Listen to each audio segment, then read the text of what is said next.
आगामी स्थानिक स्वराज्य संस्थांचं निवडणुकांचं बिगुल वाढला असून आज उमेदवारी अर्ज दाखल करायचा शेवटचा दिवस आहे आणि बीड नगर परिषदेसाठी आता पोलीस बॉय संघटनेने देखील हाबूक ठोकलेला आहे. आज स्वतः शक्ती प्रदर्शन करून त्या उमेदवारी अर्ज दाखल करण्यात माझ्यासोबत संस्थापक अध्यक्ष आहेत. भाऊ, निवडणुकीमध्ये तुम्ही देखील उतरलेला आहात, काय प्रतिक्रिया तुमची पहिली? बीड शहरामध्ये राजकीय परिवाराला बाजूला सारून 18 पगड जातीच्या बीडच्या जनतेने पोलीस परिवारातील एक नगराध्यक्ष पदासाठी उमेदवार द्यायचा म्हणून सर्वांनी जाहीर केलं. महाराष्ट्र पोलीस बल संघटनेच्या माध्यमातून एक पोलीस पत्नी जे सर्व आम्ही कधी कुठल्या जातीला, धर्माला किंवा कुठल्या पक्षाला जाणणारे नाहीत, एक बीड शहरामध्ये सुशिक्षित, सुरक्षित आणि स्वच्छ शहर देण्यासाठी आम्ही आमच्या पोलीस पत्नी यांना नगराध्यक्ष पदासाठी उभा केले. पण ही निवडणूक फक्त काय पोलीस परिवारांनी हातात घेतली नाही. तुम्ही पाहिलं असेल आता हे 18 पगड जातीचे बीड शहरातील लोक आहेत, या सगळ्यांची इच्छा आहे की सर्वसामान्य परिवारातील एक व्यक्ती नगराध्यक्ष पदासाठी असावा आणि त्याच्यातून बीड शहराचं परिवर्तन व्हावं. आम्ही कोणाच्या विरोधात बोलत नाहीये, आम्ही कोणाच्या विरोधात बी जात नाही, पण आम्ही बीडच्या विकासाविषयी बोलतोय. कारण आज बीड शहरामध्ये कित्येक सुशिक्षित बेरोजगार तरुण फिरतायत. आजपर्यंत तुम्ही बघितलं असेल मागे दंगली राजकारणाच्या याच्यामध्ये ह्याच पोरांचा वापर केला जातो. पण ज्यावेळेस आम्ही पोलीस परिवार म्हणून हा निर्णय घेतला की आम्ही नगरपालिकेच्या माध्यमातून सुशिक्षित बेरोजगार युवकांना आम्ही नगरपालिकेच्या माध्यमातून रोजगार देऊ. प्रत्येक तो मुस्लिम असो, दलित असो, सर्व जाती धर्माच्या युवकांना आम्ही रोजगार देऊ. प्रत्येक 55 वर्षावरील महिलांना आम्ही 1,500 रुपये प्रत्येक महिन्याला चालू करणार आहे. स्वच्छ शहर म्हणजे तुमच्या नाली, रस्ते, तुमची सुरक्षा, तुमची मुलगी ज्यावेळेस शाळेत जाते तिला सुरक्षा देण्यासाठी काम आमच्या या संघटनेच्या माध्यमातून करणार आहे. सगळ्यात महत्वाचा बीड शहरामध्ये जे कचऱ्याचा प्रश्न आहे, जो दारादारात साचला चाललाय, कचऱ्याचं साम्राज्य होईल, त्यामधून आपण नगरपालिकेच्या माध्यमातून घरोघरून नगरपालिकेचा एक कर्मचारी त्यांचा कचरा उचलून तो त्याची विल्हेवाट लावणार आहे.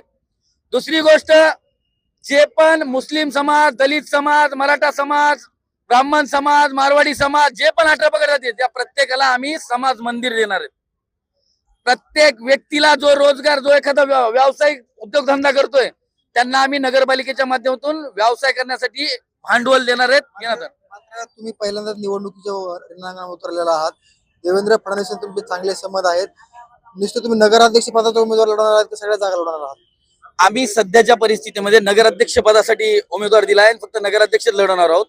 पण जे पण यंग जनरेशन जे बी कुठल्या पक्षाशी संबंधित नाहीयेत असे काही अपक्ष उमेदवार बी बीड शहरामध्ये आहेत. त्यांचं नाव मी आता का सांगणार नाही, कारण त्यांना परत राजकीय नेते अडचणी देतील. आणि मी ज्यावेळेस नगराध्यक्ष पदाला उभा केलाय म्हणून आम्हाला पण अडचणी देण्याचा प्रयत्न करतील, पण आम्ही पोलिसाचे पोरेत कोणाला घाबरणार नाहीत. आम्ही कधीही चुकीच्या आव्हानावर गेलो नाहीत, कुणाला लावलेला. पण एवढं या सगळ्याच्या साक्षीने सांगतो, विजय हा नक्की पोलीस परिवाराचा आणि आमच्या उमेदवाराच होणार, एवढं नक्की सांगतो. बीड शहराचे प्रत्येक नागरिक आम्हाला नक्की मतदान करतील एवढं आहे. कारण विजन आहे आमच्याकडे, विजन आहे आमच्याकडे. जात नाहीये, आमच्याकडे धर्म नाहीये, आमच्याकडे पक्ष नाहीये, पण आमचं विजन आहे बीड शहरासाठी. अहो, या सुभाष रोडला जर तुम्ही संध्याकाळी फिरला तर ट्रॅफिकचं काय विजन बघितलं आपण.